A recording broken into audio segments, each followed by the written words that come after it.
아멘. 오늘 내용은 아말렉과의 전쟁에서 승리를 거두고 난 뒤 이야기를 기록을 하고 있습니다. 아말렉과의 전쟁이 승리로 끝나고 이스라엘이 진을 짜고 장막을 쳤는데 모세의 장인 이드로가 자신의 딸과 외손주를 데리고 사이를 찾아옵니다.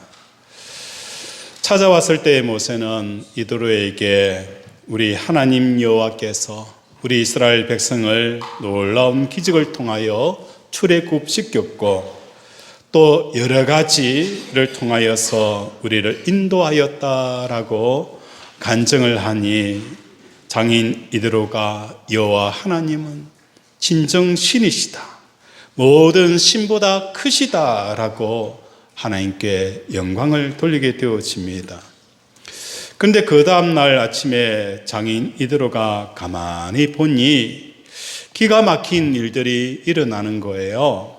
무슨 일이 일어나느냐?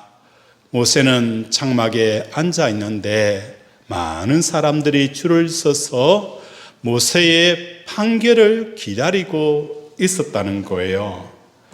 하루 종일 한 사람씩 그들의 송사를 듣고 판단하게 되어지니 재판이 얼만큼 이루어지겠습니까? 그러니까 그 많은 사람들이 다시 돌아가고 또 그 다음 날에도 이런 형태가 이루어지니 사위인 모세를 불러서 이렇게 이야기합니다. 여보게, 이렇게 재판을 하다가는 사위도 지치고 백성들도 지쳐 나가 떨어질 테니 이렇게 하지 말고 무리 중에 능력 있는 사람들을 세워가지고 천부장, 백부장, 50부장, 10부장을 세워 그들의 문제를 재판하게 하라. 그리고 그 재판에서 어렵고 또한 무게 있는 것은 모세 당신이 하면 되지 않겠느냐라는 조언을 하게 되어집니다. 그때 모세가 장인 이드로의 이야기가 맞다, 그렇게 하면 재판도 다 이루어질 것이고 나도 피곤하지 않을 테니 그 방법을 취하게 되어집니다. 오늘 본문에서는 우리는 어떻게 이해를 하느냐, 이 본문을 가지고 우리는 교회 안에서 조직을 구성해야 교회가 원활하게 돌아간다 라는 본문으로 많이 인용되어지고 설교가 되어졌다는 것입니다. 그런데 오늘 본문은 조직을 구성하라라는 본문으로 우리에게 주어져 있지 않습니다. 오히려 조직을 구성함에 있어서 우려하는 부분들, 그 우려하는 부분들에 대해서 오늘 본문은 우리에게 말씀을 하고 있습니다.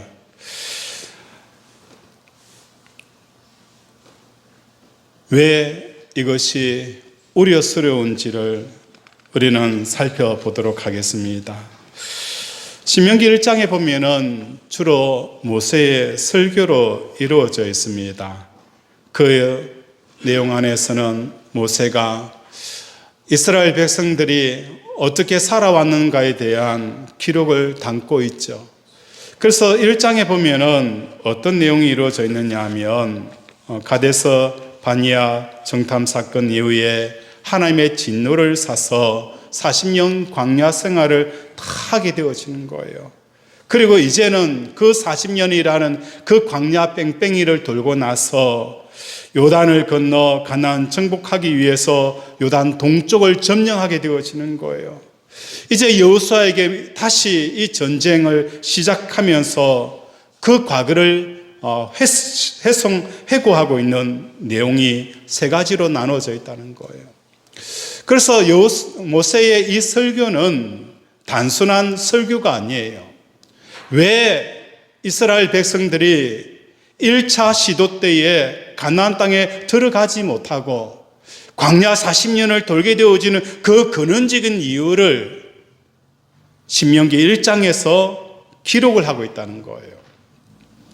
그 내용 첫 번째는 오늘 본문처럼 천부장, 백부장, 50부장, 10부장을 조직하였던 이야기가 나오고 있고, 두 번째로는 가데스 바니아 정탐꾼을 보냈다가 가나안 땅에 들어가다가는 우리가 죽을 것이다. 그들은 우리보다도 더 큰 거인이 있고 그들의 무기와 그들은 우리를 많은 거요 마치 메뚜기처럼 보게 되어지는 이런 일들이 일어날 것이다 라고 말하는 그 정탐꾼의 보고사항이 기록이 되어져 있고, 세 번째로는 그대로 진입하면 가나안 땅에 들어갈 텐데 다시 들어가지 못하고 광야를 다시 돌게 되어지는 이러한 이야기들을 기록을 하고 있다는 것입니다. 그래서 신명기는 조직화에 대한 이야기, 정탐꾼에 대한 이야기, 40년간 하나님의 진노를 샀던 이야기로 회고를 하고 있는 것입니다. 얼마나 많은 사건들이 있었습니까? 그런데 오늘 조직화에서 가데스 바니아에 정탐꾼을 보내기로 한 지 불과 1년 만에, 1년이 지나지 않아서 어떤 일들이 일어났느냐. 그 안에 많은 시내산 사건들도 있고 하나님의 기적들도 있었지만 모세는 그 모든 것을 다 삭제해버리고 오직 이 세 가지만을 언급을 한다는 거예요. 왜 이 세 가지를 언급하는 이유가 뭐 때문인가요? 그건 다른 게 아니었어요. 너희들이 왜 가나안 땅에 들어가지 못하였느냐? 1차 가나안 땅에 진입 실패가 되어지는 그 원인을 모세는 이 세 가지에서 찾기 때문에 다시 2차 진입 앞에서 이 세 가지 이야기를 다루고 있다는 것입니다. 오늘 이 내용은 모세는 중간 지도자들을 세웁니다. 천부장, 백부장, 50부장, 10부장, 이들이 250만이나 되어지는 그 백성을 이끄는데 이 이끈 자들의 영적인 상태가 뭐냐? 그들이 영적으로 그들을 교육하고 그들을 재판하고 그들을 이끌었던 그 중간 지도자들의 영적인 상태가 무엇이냐를 성경은 오늘 명확하게 우리에게 이렇게 기록을 하고 있습니다.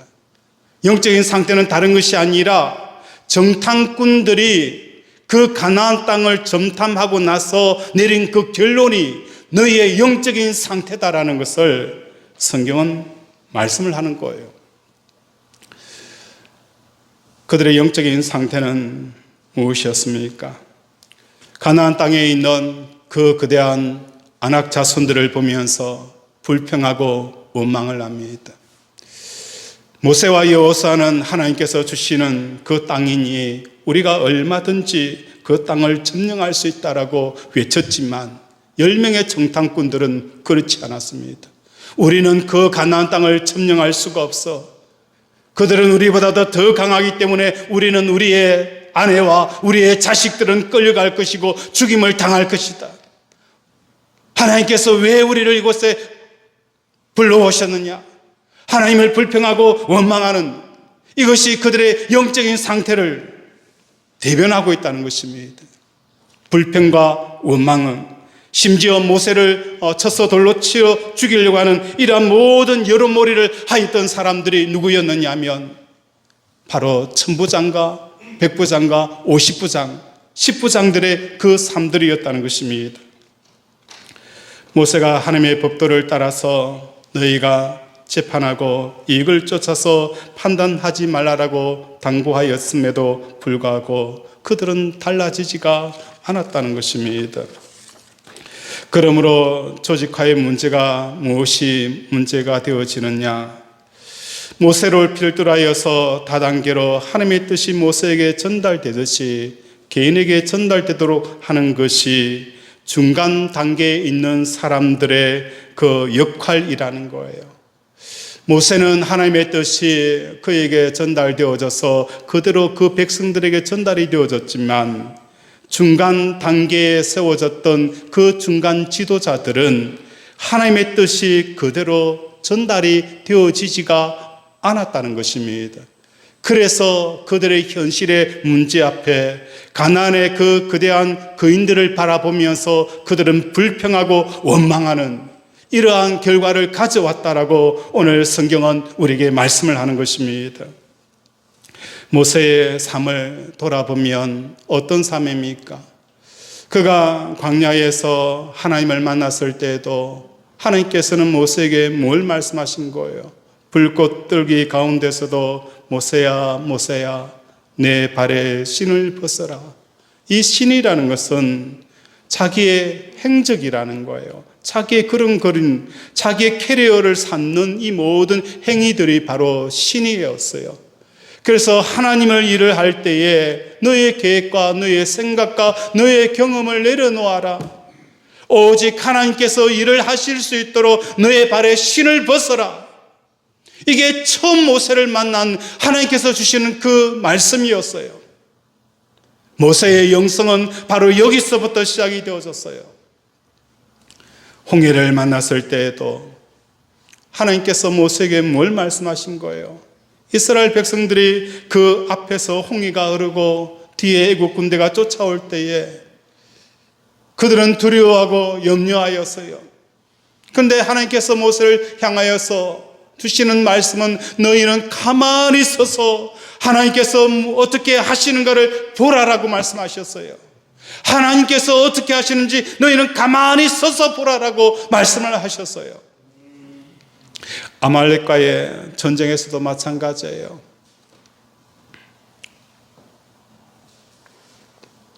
아말렉과의 전쟁을 할 때에 모세는 산 위에 올라가서 무엇을 하는 거예요? 손을 들고 있는 거예요. 많은 사람들이 모세가 손을 든 것을 기도라고 표현을 합니다. 그런데 여기서 손을 든다는 것은 기도의 의미도 있지만 더 중요한 것은 항복이라는 거예요. 군인들이 정찰을 가다가 이상한 소리가 나면 제일 먼저 외치는 게 뭐예요? 꼼짝마 손들어 라는 거예요. 꼼짝마 손들어, 무장을 해제를 시키는 겁니다. 하나님께서 모세에게 그 아말렉과의 중요한 전쟁 앞에서 뭘 하게 하느냐? 손을 드는 겁니다. 이 전쟁은 여호와의 전쟁이 되게 해라고. 어찌 보면 이 전쟁의 선두에 서서 모세가 진두지휘하면서 이 군대는 저리로 가고 이 군대는 이리로 와라. 그래서 하나로 협쳐서 협공하자. 제일 선두에 서서 진두지휘하고 싶은 마음이 얼마나 많이 들었을까요? 왜냐하면 이 전쟁이 이스라엘의 생과 사를 결정하기 때문에 너무나도 중요한 전쟁이기 때문에 이 전쟁에 마음을 빼앗기고 마음이 당기고 이 전쟁에 마음에 참여하고 싶은 마음이 얼마나 많이 있었을까요? 그런데 하나님께서 모세에게 말씀합니다. 너는 전쟁에 참가하는 것이 아니라 그 전쟁을 바라보면서 그 전쟁에서 마음을 떼도록 하나님께서 손을 들게 하신 거예요. 간절한 기도는 우리 몸을 사지를 쫙 펴게 하지 않아요. 엘리야가 3년 반 동안 가뭄이 있었을 때에 이스라엘 땅에 비를 오게 하기 위해서 어떻게 기도를 했습니까? 무릎과 무릎 사이에 머리를 넣고 구부려서 간절히 기도한 겁니다. 예수님이 겟세마네 동산에서 기도하실 때에도 땀방울이 핏방울이 되도록 간절히 움켜려서 기도해야 하셨다는 거예요. 우리는 간절한 기도가 있을 때마다 우리는 몸을 펴지 않아요. 몸을 움츠리게 되어진다는 거예요. 이것 아니면 안 됩니다. 이것 아니면 안 됩니다 하기 때문에 우리는 마음을 펼 수가 없고 몸을 펼 수가 없고 오히려 더 몸을 움츠려서 하나님 앞에 기도하고 부르짖게 되어진다는 거예요. 오늘 모세가 드렸던 그 아말렉과의 전쟁의 그 손은 하나님, 이 전쟁에서 마음을 뗍니다. 하나님이 하십시오. 항복의 모습이 바로 아말렉과의 전쟁이었습니다. 이것이 모세를 향한 하나님이 주시는 그 모세의 영성이었다는 거예요. 이 모세의 영성이 중간 지도자인 천부장과 백부장과 50부장과 10부장에 흘러 들어가지 못한 거예요. 그래서 그들을 통해서 재판을 받고 그들을 통해서 인생을 지도받았던 그 사람들 250만 명이나 되어지는 그 이스라엘 백성들이 이 조직이 끝나고 나서 1년이 채 안 되어져서 정탐꾼을 통해서 그들의 반응은 어떤 반응인 거예요? 불신앙의 반응이었고 원망의 반응이었고 안 된다라는 이 부정적인 생각들이 그들로 하여금 어디로 가게 하는 거예요? 다시 광야로 돌아가서 60만이나 되어지는 그 장정들이 죽고 나서 다시 2차로 가나안 땅을 바라보며 재진입하기 위한 이 시점에 모세는 이 세 가지 이야기를 나누고 있는 것입니다. 오늘 우리 살아가는 권속들의 삶 가운데 우리 한 사람 한 사람이 모세에게 주어졌던 그 영성이 저와 여러분의 영성이 되어지고 또 우리 성도 한 사람 한 사람의 영성이 되어지기를 주님의 이름으로 축원을 드립니다. 그리고 두 번째 어떤 문제가 있습니까? 우리 24절을 함께 읽도록 하겠습니다. 시작.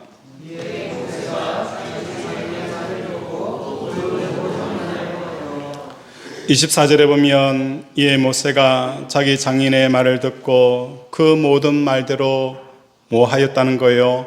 따라 하였다라고 말씀을 합니다. 모세가 출애굽의 사명을 하나님께 받은 이후로 지금까지 하나님 외에 어떤 다른 존재의 말을 듣고 행동한 적이 성경에 없었습니다. 갑자기 이방 땅의 미디안의 제사장의 말을 들었다는 거예요. 지금 필요한 것은 미디안 제사장으로서 미디안 사람들을 다스리고 통치하는 장인의 경험과 지식이 아니라는 거예요. 지금 이스라엘 백성들에게 필요한 것은 그 미디안 제사장의 가르침, 그 지식, 그게 필요한 것이 아니라는 거예요.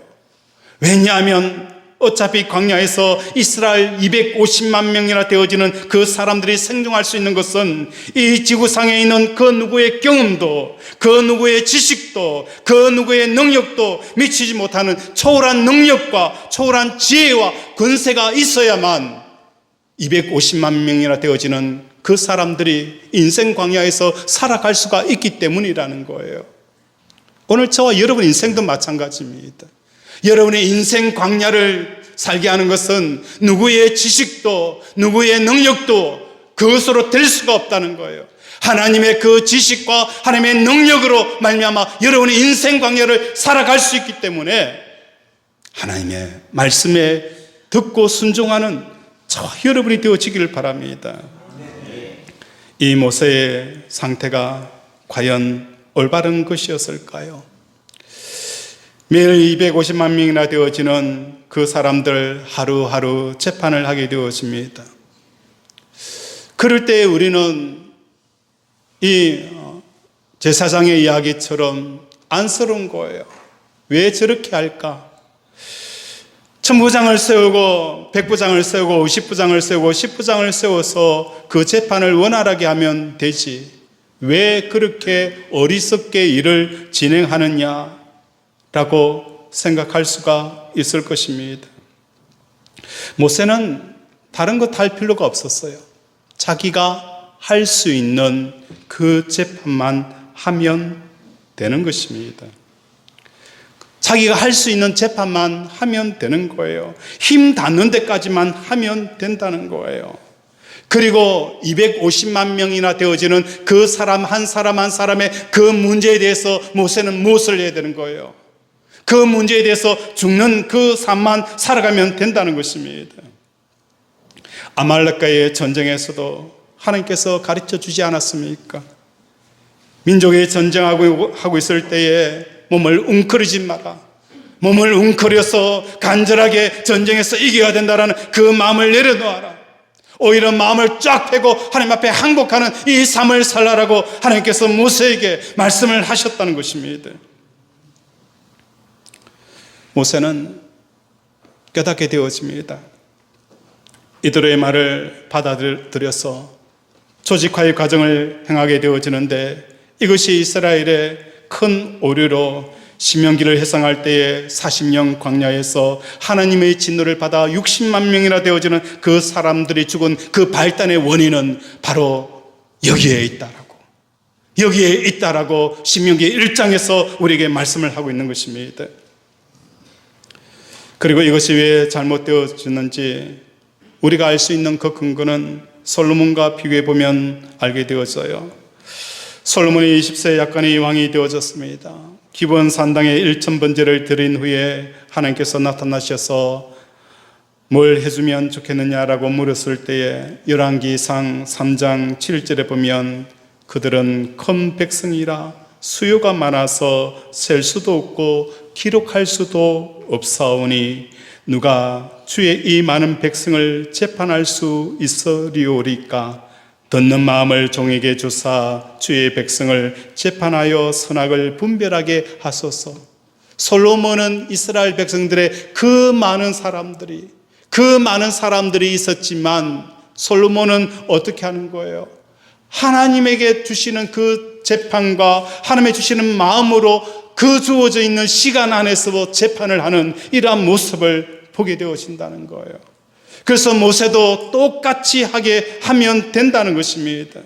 하루 할 수 있는 만큼만, 나머지 재판은 내일로 미루면 된다는 것입니다. 왜 이렇게 했을까? 이유가 있다는 거예요. 우리가 가정법원에 가게 되었으면 남편과 아내가 싸워서 홧김에 우리 이혼하자 그렇게 해서 가정법원에 갑니다. 그러면 판사가 뭘 하는 거예요? 숙련 기간이라는 것을 둡니다. 숙련 기간을 두어서 그 기간을 넓게 길게 잡는 거예요. 길게 잡으면서 어떤 생각을 하는 거예요? 홧김에 이혼하자 했던 그 마음이 이젠 그저 조금씩 그 분노가 줄어드는 거예요. 그 미움이 시간이 지나면 그저 없어지기 때문에 다시 그저 이혼하려고 했던 마음이 다시 없어지는 그런 사례들이 너무 많다는 거예요. 그래서 숙련 기간이라는 것을 둔다는 겁니다. 하나님께서 모세를 통해서 수없이 많은 사람들이 그 사람들 간의 관계의 문제와 개인적인 문제, 심지어 이것이 정말 내 인생에 너무나도 중요한 문제라고 팔팔 뛰고 두려워하고 근심하고 걱정하였던 문제들이 시간이 지나면 뭐 하는 거예요? 야, 이게 그렇게 중요한 문제였느냐? 중요하지 않다는 것을 깨닫게 되어지는 거예요. 그때는 그 상처가 너무너무 컸는데 시간이 지나게 되어지니까 이게 그렇게 큰 상처가 아니라는 것을 깨닫게 되어지는 거예요. 이것이 그때는 말할 수 없는 실패고 내 인생의 나락이라고 생각했는데 시간이 지나게 되어지니까 내 인생 끝이 아니구나. 또 뭔가 기회가 있다라는 것을 깨닫게 되어지는 거예요. 하나님께서 우리에게 주시는 어찌 보면 기도 응답이 일어나지 않고 적시 답변이 일어나지 않는 그것은 우리로 하여금 뭘 하는 거예요? 진짜 중요한 것에 대해서 중요하지 않다는 것을 우리는 깨닫게 하는 거예요. 진짜 고통스럽다는 것이 진짜 고통스럽지 않다는 것을 하나님께서는 시간을 통해서 우리에게 깨닫게 하시는 거예요. 이 의도가 담겨져 있는 거예요. 이것을 모르니까 어떻게 하든지 이 문제를 해결해 줘야 된다. 이것을 치료해 줘야 된다. 이것들이 우리로 하여금 더 세상적이고 문제에 집착하고 문제에 빠지고 문제의 알루그림 안에서 벗어나지 못하는 사람들로 만들어가는 거예요. 이렇게 생산되어지고 이 속에 살아가는 사람들은 거대한 가나안 족속을 보면서 불평하고 원망할 수 없는 밖에 없는 그 결론을 도달하게 되어진다는 것을 모세는 이걸 말하고 싶은 거예요. 그러면 어떻게 해야 할까? 누가복음 12장 13절에 보면 무리 중에 한 사람이 이르되 선생님 내 영을 명하여 유산을 나와 나누게 하소서 하니 이르시되 이 사람아 누가 나를 너희의 재판관이나 물건 나눈 자로 세웠느냐 하시고 그들에게 이르시되 삶과 모든 탐심을 물리치라 사람의 생명이 그 소유에 넉넉한 데 있지 아니하리라 하시고 라고 말씀합니다.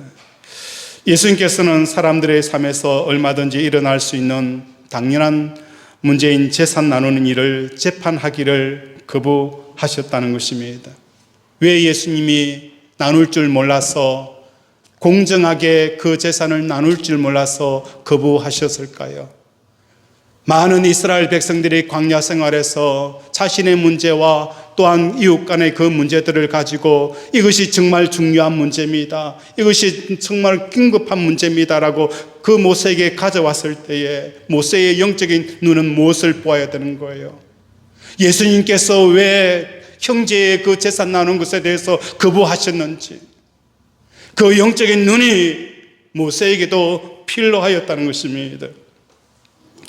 예수님이 바라보는 관점은 그 돈을 명확하게 유산법에 따라서, 상속법에 따라서 나누어주는 것에 있지 않았어요. 돈을 많이 가진 사람이나 자기 이만큼 가지지 못한 사람들의 공통된 문제는 무엇이었느냐? 돈이라는 그 진흙탕에 빠져 있다는 거예요. 돈이라는 그 진흙탕에 빠져 있기 때문에 예수님의 관점에서는 돈이라는 그 진흙탕에 빠져 있는 사람을 둘 다 건져내는 것이 예수님의 관점이었어요.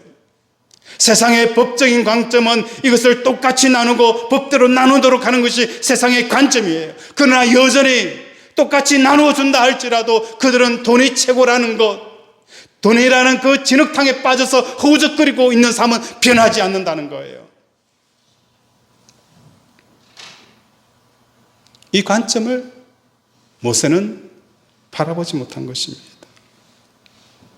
진짜 필요한 것은 그 돈이라는 것에 대해서 건져내는 거예요. 우리가 이 본문을 통하여서 가져야 할 관점은 하나님의 뜻이 모든 개인에게 전달되어져야 하고, 모든 사람들이 뭐가 되어져야 되는 거예요? 모세가 되어져야 한다는 것입니다. 우리 교회가 10명의 성도가 있다면 10명의 모세가 되어져야 하는 것입니다. 50명이 있다면 50명의 솔로몬이 되어져야 한다는 것입니다. 한 사람 한 사람이 그 모세의 영성이 흘러 넘치는 것입니다. 교회는 무엇을 하는 곳입니까? 솔로몬처럼 1000번제를 드리게 하는 곳입니다. 100명이 모이면 100명의 솔로몬을 만들어야 되고 100명의 모세를 만들어야 되는 것입니다. 모세를 필두로 하여서 천부장, 백부장, 50부장, 10부장 중간 관리자들 만들어내는 곳이 아니라는 것입니다. 교회는 모든 사람들에게 자기의 삶의 문제가 생길 때마다 그 문제를 판단하고 행동하고 그것에 대한 지침서를 제시하는 곳이 아니라는 것입니다. 그 문제에 대해서 전혀 문제로 여겨지지 않는 이 상태가 되어지는 것이 모세의 영성이고 솔로몬의 영성이라는 것입니다. 1000가지의 문제가 있어요. 그 1000가지의 문제에 대한 해결과 원리를 제시하는 것이 아니라 1000가지의 문제가 이제는 전혀 문제가 되어지지 않는 그 삶을 살도록 하는 것이 교회가 되어져야 하는 것입니다. 그러므로 그 문제에 대한 해답은 모세가 직접 개별적으로 주는 것과 같이 할 것이 아니라 솔로몬이 1000번제를 드린 것처럼, 예수님이 재판을 거부한 것처럼 십자가에 죽는 법을 가르치는 그런 교회가 되어지고 그 가르침을 받아들이는 저와 여러분이 되어지기를 주님의 이름으로 축원을 드립니다. 말씀을 정리합니다. 오늘 모세는 장인 이드로의 그 조언을 받아들여서 개인적인 문제와 관계의 문제, 그들에게 중요하게 여기는 그 재판의 문제들을 천부장과 백부장을 세워서 재판하게 하였습니다. 조직을 세워서 1년이 지나서 가데스 바냐에 정탐꾼을 보내었더니 그 판단과 그 판단 속에서 영향력을 받았던 그 사람들의 그 결과는 무엇이었을까? 가나안의 족속을 보며 불평하고 원망하고 모세를 돌로 치려고 하는 그 결과로 나타났다는 거예요. 왜 예수님이 형제의 그 돈 가르는 것을 거부하였을까? 그들에게 있어서 그 돈의 늪에서 건져내야 하는 것처럼 모세의 영성, 중간 지도자들과 다른 그 영성은 하나님 앞에 손을 듣는 법을 그들에게 흘러가지 못하니 이런 결과가 나왔다라는 것을 우리에게 천명하는 것입니다. 그리고 우리에게 또 증거하는 말씀은 이제 우리는 누구의 이야기를 들어야 할 때가 아닙니다. 여러분의 꼬이고 또 여러분이 해결할 수 없는 그 인생의 문제는 오직 여호와의 말씀만 들어야 된다는 거예요. 그래야 여러분의 인생의 그 상 가운데 하나님이 풀어가시며 이끌어가시며 또한 해결하는 놀라운 기적을 경험하게 되어진다는 거예요. 이러한 삶을 살아가는 저와 여러분이 되어지기를 주님의 이름으로 축원을 드립니다. 말씀을 생각하며 함께 기도하기를 원합니다. 하나님, 교회는 한 사람의 모세가 되어져야 되고 또 한 사람의 솔로몬이 되어져야 합니다. 무엇보다도 하나님을 신뢰하고 하나님 앞에 순종하며 하나님 말씀에 귀를 기울이는 이러한 삶을 살아가게 해달라고 이 시간 주여 삼창 부르면서 함께 기도합니다. 주여, 주여, 주여.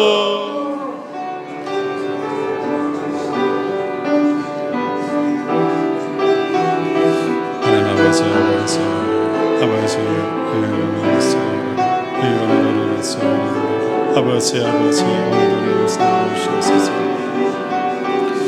아버지, 긍휼히 여기시옵시고 살아주시옵소서. 아버지, 우리의 삶 속에서 놀라운 역사를 나게 해주시옵시고 하나님의 놀라운 역사에서 아버지께서 믿어 주시옵시고 우리 삶을 주시옵소서. 아버지, 오늘도 우리의 신뢰했습니다. 아버지, 성령을 부어주시고 성령의 간절한 가는 아버지 우랍니다. 아버지의 주여 불쌍히 계시고 긍휼히 주시옵소서. 아버지의 불쌍히 계셔서 긍휼히 주시옵소서.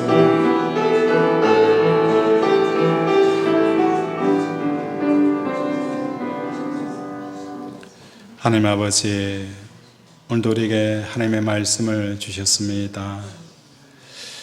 이 말씀을 우리가 잘 이해하게 하여 주시옵시고 얼마든지 조직을 형성하여 효율적으로 잘 할 수 있는 방법에 대한 유혹들이 우리에게 얼마든지 있습니다.